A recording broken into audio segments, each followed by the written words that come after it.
ramai budak yang bila ditanya 67 tu apa, dia orang kata tu nombor biasa je, tak ada makna. Tapi sebenarnya ada maksud yang ramai orang tak tahu. Trend ni bermula daripada seorang budak jerit 67 dekat kamera tu, dan video tu viral satu dunia. Satu dunia jadikan nombor 67 tu sebagai bahan lawak tanpa tahu pun maksud sebenar. Selepas je budak tu viral, dia pun dah berjumpa dengan orang ni. Siapa dia ni? Ni Skrilla, rapper Amerika yang buat lagu 67 tu. Dia beragama Santeria, agama yang percayakan Olodumare, Tuhan pencipta yang tertinggi dalam agama Santeria. Dalam agama Santeria, setiap nombor tu suci. Setiap nombor ada dewa tertentu.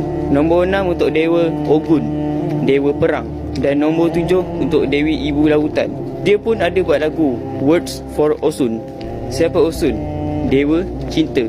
Dan nombor dia nombor 5. Dah nampakkan kaitan dia. Dia dah jadi macam satu zikir lah. Jadi bila kita sebut-sebut 67 dengan gaya 67, dia dah jadi macam satu zikir, tahu tak? Aduh bang, selama ni saya dah sebut 67 tu banyak kali dah. Kawan-kawan saya pun semua dah banyak kali dia cakap 67 tu. Apa, kita tak dihukum atas benda yang kita tak tahu. Lepas ni kita elakkan cakap 67 tu ya.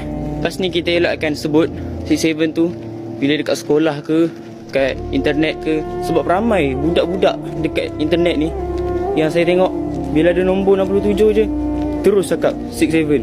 Sebenarnya ramai lagi tak tahu tau maksud yang sebenar dia.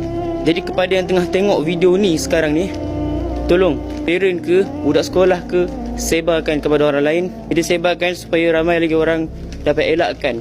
Budak sekolah bagi tahu kawan-kawan, yang parents pula bagilah tahu anak-anak tu.